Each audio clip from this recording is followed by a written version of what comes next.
All right, folks. So Jesus began his Olivet Discourse with these words. Take heed that no man deceive you. Matthew 24, verse 4. That warning was not just for his disciples. It was for every generation, especially the last.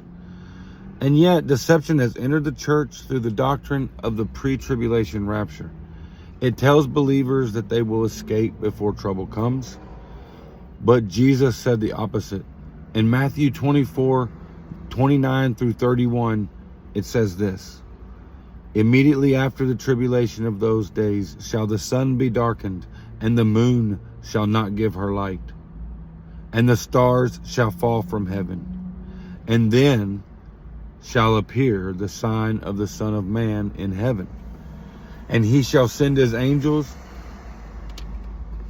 with a great sound of a trumpet, and they shall gather together his elect.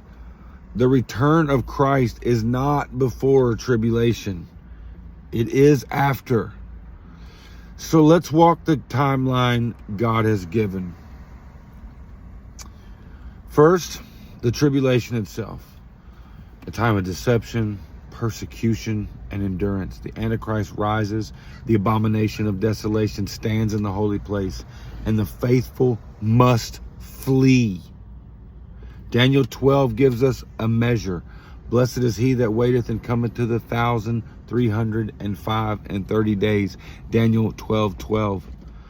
That's not a promise of escape, but a promise of endurance. 1,335 days of trial, but also of blessing for those who remain faithful.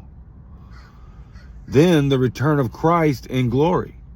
Revelation 19 paints the scene. I saw heaven open, and behold, a white horse. And he that sat upon him was called Faithful and True. And in righteousness he doth judge and make war. Revelation 19:11. The beast and the false prophet are destroyed. Satan is cast down. The armies of the earth are consumed. This is not a secret. This is the King of Kings coming in power. The marriage supper of the Lamb follows. Revelation 19:7-9 says, let us be glad and rejoice, for the marriage of the Lamb is come, and his wife hath made herself ready. This is the union of Christ and his people, the faithful gathered from every tribe and tongue. Then the millennium begins. Revelation 24-6, and I saw the souls of them that were beheaded for the witness of Jesus. And they lived and reigned with Christ 1,000 years. The martyrs are raised. Those alive at his coming remain. Together, they live under his reign. Isaiah 65:20 describes it. The child shall die 100 years old, but the sinner being 100 years old shall be cursed. Life continues. Children are born. Nations flow to Jerusalem to worship the King. Zechariah 14:16 says so. The world is ruled by Christ and his saints. But the story does not end there. After the 1,000 years, Revelation 27-8 says, and when the 1,000 years are expired, Satan shall be loosed, and shall go out to deceive the nations which are in the four quarters of the earth. Notice, the four quarters.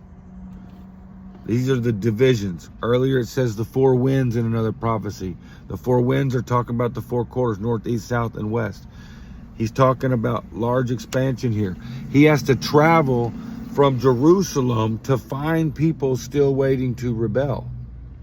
After generations under Christ's reign, some hearts remain hardened. They gather like the sands of the sea, surrounding the camp of the saints. But fire comes down from heaven and devours them. Satan is finished.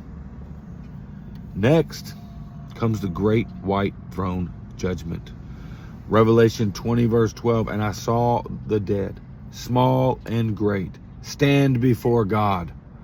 and the books were opened, and the dead were judged. Daniel 12:2 says, many of them that sleep in the dust of the earth shall awake. It does not say all, because the martyrs have already risen.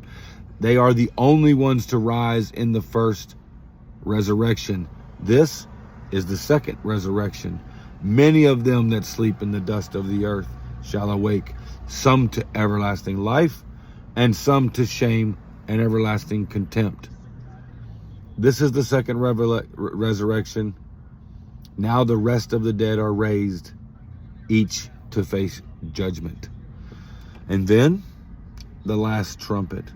1 Corinthians 15:51 and 52. Behold, I shew you a mystery. We shall not all sleep, but we all shall be changed in a moment, in the twinkling of an eye, at the last trump.